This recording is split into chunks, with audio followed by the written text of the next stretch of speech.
Hello friends जैसे कि आप जानते हो आगरा यूनिवर्सिटी का first year and second year का आज एग्जाम है। सेकेंड ईयर का जो है एग्जाम हो चुका है, उसका आंसर की के साथ मैं आप लोगों के साथ। सो फ्रेंड्स, अगर आप हमारे चैनल पर नए हैं तो चैनल को सब्सक्राइब कर लीजिए एंड बेल आइकन क्लिक कर दीजिए। नॉलेज एंड करिकुलम का आज एग्जाम हुआ है, बहुत ही अच्छा पेपर था। सभी मैक्सिमम स्टूडेंट ने अच्छा किया है, स्पेशली हमारे पेड स्टूडेंट ने बहुत अच्छा किया है, तो हमें अच्छा लग रहा है। चलिए आंसर देखते हैं। सबसे पहले क्वेश्चन है, according to Advaita philosophy the meaning of knowledge is. Advaita दर्शन के अनुसार ज्ञान का अर्थ क्या है? तो जानना होता है, इसका आंसर ये हो जाएगा। जैन विचारकों द्वारा प्रतिपादित ज्ञान के विविध प्रकार हैं, कितने हैं, कौन कौन सा स्तर जो है सही है वो आपको बताना है। तो इसका आंसर फ्रेंड्स आपका हो जाएगा डी नंबर। ठीक है, 5 तरह के हैं और ये पांचों का जो है सही सीक्वेंस यही है। संवेदना का विवेकपूर्ण सिद्धांत किसने दिया है? देखो, संवेदना का विवेकपूर्ण सिद्धांत मैं जॉन लॉक कर रही हूँ, लेकिन अगर आपको और कुछ लगता है तो बता सकते हो। अभी तक जितना रिसर्च किया उसमें जॉन लॉक का ही नाम सामने आ रहा था। मन या आत्मा के ज्ञान को कौन सर्वोपरि मानते हैं? इसमें जो है कौन जो है मन और ज्ञान की आत्मा को सर्वोपरि मानते हैं? तो प्लेटो है, बी नंबर। अनुभव आधारित प्रत्यक्ष ज्ञान पर बल देता है, कौन देता है? अनुभव, दैट मीन्स एक्सपीरियंस, तो ये प्रकृतिवाद हो जाएगा। इसमें जो 4 ऑप्शन है उसके अकॉर्डिंग। दर्शन की कौन सी शाखा ज्ञान से संबंधित रखती है? तो ज्ञान मीमांसा हो जाएगी, एपिस्टेमोलॉजी हो जाएगी, ए नंबर। फिर उसके बाद है, वेदों के अनुसार ज्ञान कितने प्रकार के होते हैं? तो वेदों के अनुसार ज्ञान 2 प्रकार के हैं। आगमन विधि के अंतर्गत ज्ञान प्रदान किया जाता है, तो ए नंबर होगा, विशिष्ट से सामान्य की ओर। किसने कहा ज्ञान ही अनुभव है और अनुभव ही ज्ञान है? देखो, इसका आंसर हमें मिला नहीं है, लेकिन हमें जहां तक लगता है ये रूसो हो सकते हैं, लेकिन आप लोग इसका बता देना, इसमें कंफ्यूजन है। नेक्स्ट है, संस्कार जन्य ज्ञानम का अभिप्राय है। संस्कार जन्य ज्ञानम का अभिप्राय स्मृति से है, डी नंबर इसका आंसर हो जाएगा। मेज, कुर्सी, घर इत्यादि किस सत्ता का उदाहरण है? तो ये व्यवहारिक हो जाएगा, यानी कि प्रैक्टिकल हो जाएगा। दर्शन विज्ञान तथा ज्ञान की समीक्षा है कि कथन किसकी है? तो देखो, इसमें फिक्टे का नाम ही जो है सामने आ रहा है। किसने कहा दर्शन ज्ञान का विज्ञान है? दर्शन जो है ज्ञान का विज्ञान है, किसने कहा? तो ये प्लेटो का हो जाएगा, बी नंबर। शंकराचार्य ने ज्ञान के कितने प्रकार बताए हैं? तो 2 नंबर है। इसमें भी अगर आपको कुछ और लगता है तो बता सकते हो, फिलहाल हमारे रिसर्च के अकॉर्डिंग 2 है। कौन सी दार्शनिक विचारधारा ईश्वर के ज्ञान के स्रोत के रूप में परिभाषित करती है? तो आइडियलिज्म है, जो कि हमें ईश्वर की तरफ जोड़ती है। ज्ञान के स्रोत हैं, तो ये सभी हैं, सोर्सेस जो है, डी नंबर इसका हो जाएगा। नेक्स्ट देखो, निम्न में से कौन सा ज्ञानात्मक पक्ष के अंतर्गत नहीं आता है? ज्ञानात्मक पक्ष के अंतर्गत नहीं आएगा तो मूल्यांकन नहीं आएगा, बाकी सारी चीजें आती हैं। कौन सा कथन सही नहीं है? तो ज्ञान सांस्कृतिक ठहराव लाता है। नॉलेज ब्रिंग्स कल्चरल गैप, एक सेकेंड में, नॉलेज डेवलप्स कल्चर, ठीक है, ट्रांसमिट कल्चर, प्रिजर्व, ठीक है, इसका आंसर जो है सी नंबर हो जाएगा। न्याय दर्शन के अनुसार ज्ञान है, तो ये प्रमा अप्रमा हो जाएगा, ए नंबर। नेक्स्ट आपका है, ज्ञान प्राप्ति की विधियां हैं, तो इसका आंसर आपका हो जाएगा, सी नंबर होगा। पाठ्यक्रम के मूल तत्व कौन से हैं? तो इसका आंसर डी नंबर होगा। किसने कहा पाठ्यक्रम संपूर्ण मानव जाति के ज्ञान एवं अनुभव का है? तो इसमें भी कंफ्यूजन है, लेकिन हो सकता है फ्रोबेल हो, लेकिन आप लोग को कुछ और लगता है तो बता सकते हो। क्यूरेट शब्द की उत्पत्ति कहाँ से हुई है? तो लैटिन से हुई है। पाठ्यचर्या का अर्थ क्या है? तो बोथ हो जाएगा, यानी कि सी नंबर होगा। किसने कहा पाठ्यक्रम कलाकार और शिक्षा का? ये स्टेटमेंट जो है किसका है? तो ये अभी लग रहा है कनिंघम का है, बी नंबर है। पाठ्य सहगामी क्रियाएं आधारित है, तो सभी पे हो जाएगा, डी नंबर इसका आंसर हो जाएगा। जॉन डीवी के त्रिध्रुवीय में कौन सा शामिल नहीं है? तो प्रबंधन शामिल नहीं है। पाठ्यचर्या निर्माण के आधार कौन से हैं? पाठ्यचर्या जो निर्माण किया जाता है, दार्शनिक, मनोवैज्ञानिक और सामाजिक, तीनों तरीके से किया जाता है। हर्बर्ट स्पेंसर का पाठ्यक्रम कितने क्षेत्रों में है? तो ये 5 हो जाएगा। नेक्स्ट आ जाओ, पाठ्यचर्या निर्माण का व्हीलर मॉडल है, ये कैसा है? तो ये साइक्लिक है, चक्रीय है। फिर आ जाए, ये निम्न में से कौन सा पाठ्यचर्या का प्रकार नहीं है? तो परिवार केंद्रित पाठ्यचर्या, सी नंबर। निम्न में से कौन पाठ्यचर्या परिकल्पना का चरण नहीं है?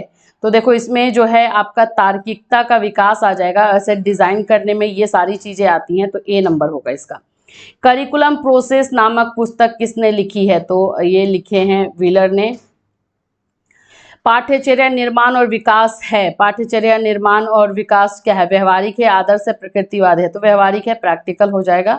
पाठ्यचर्या मूल्यांकन होता है, तो ये दोनों हो जाएगा, इसका आंसर आपका सी नंबर हो जाएगा। पाठ्यचर्या के संदर्भ में भौतिक जगत की तुलना में कौन आध्यात्मिक जगत को अधिक महत्व देता है? तो आइडियलिज्म है। पाठ्यचर्या की विषय वस्तु का गठन किया जाता है, सी नंबर हो जाएगा, मूर्त से अमूर्त की ओर। फिर उसके बाद पाठ्यचर्या प्रतिपूर्ति करता है शिक्षा के उद्देश्य का भी सी हो जाएगा। करिकुलम प्लानिंग नामक पुस्तक के रचयिता कौन है? तो देखो इसमें भी प्रॉब्लम है करिकुलम प्लानिंग के नाम से, बट कर बोल सकते हो, बट ये कंफ्यूजन है, इसमें मैं कुछ नहीं बोलूंगी। आप लोगों को पता होगा तो आप कमेंट करना। पाठ्यचर्या विकास में विश्वविद्यालय की भूमिका होती है, तो यह विश्वविद्यालय यूनिवर्सिटी की व्यवहारिक एंड क्रियात्मक दोनों होती है। कक्षा कक्ष पाठ्यचर्या प्राथमिक अव्यय है, तो तीनों हो जाएंगे, डी हो जाएगा इसका। भारतीय संविधान की 8वीं सूची में लैंग्वेज को किया गया है, तो 22 लैंग्वेज है, ए नंबर हो जाएगा। भाषा का मुख्य घटक है, तो सभी हो जाएगा, डी नंबर हो गया। भाषा की कहानी सभ्यता की कहानी है, इसमें भी कंफ्यूजन है, बट यस हम बोल सकते हैं, पेई का नाम जो है सामने आ रहा है, बट आप बताना भाषाई उपार्जन के कितने स्तर हैं? भाषाई उपार्जन के कितने हैं? तो ये 4 हो जाएगा। मुद्दालय आयोग द्वारा सुझाए गए जो ग्रुप बताए गए हैं वो उसका आंसर सी नंबर हो जाएगा। त्रिभाषा सूत्र किसने दिया है? बिल्कुल कोठारी आयोग का है ये। विद्यालय अभिलेख से संबंधित होता है, तो ये सभी हो जाएंगे, डी नंबर। आगे आते हैं, भाषा साधन है अभिव्यक्ति का, टू एक्सप्रेस हो जाएगा। पाठ्य सहगामी क्रियाओं का उद्देश्य होता है, डी नंबर इसका आंसर है। किसने कहा विद्यालय समाज का लघु रूप है? तो ये जॉन डीवी हो जाएंगे। शिक्षा सबके लिए है, संविधान के निम्नलिखित किस अनुच्छेद में है? तो ये 45 में आ जाएगा। भाषा के संबंध में कौन सही नहीं है? तो यहाँ पे हो जाएगा भाषा स्थायी होती है, ये नहीं सही अकॉर्डिंग टू ऑप्शन। स्कूल शब्द की उत्पत्ति जो है स्कूलों से हुई है, इंग्लिश में जो है स्पेलिंग जो है गलत दिया हुआ है, सी नंबर होगा इसका। शैक्षिक पर्यवेक्षण का नवीनतम रूप कैसा है? हस्तक्षेप रहित, मतलब कि इंटरफेरेंस नहीं होना चाहिए। समावेशीकरण की सफलता के लिए आवश्यक है संवेदनशीलता, डी नंबर इसका हो जाएगा। फिर उसके बाद आते हैं, समावेशी शिक्षा मानती है कि हमें डैश होना चाहिए, तो बच्चे और व्यवस्था के अकॉर्डिंग या बच्चे और परिवेश के अकॉर्डिंग? तो भाई बच्चे और परिवेश सराउंडिंग के अकॉर्डिंग हो जाएगा, सी नंबर इसका आंसर हो जाएगा। समावेशी शिक्षा के संस्थापक कौन है? तो डिक्रोली हैं।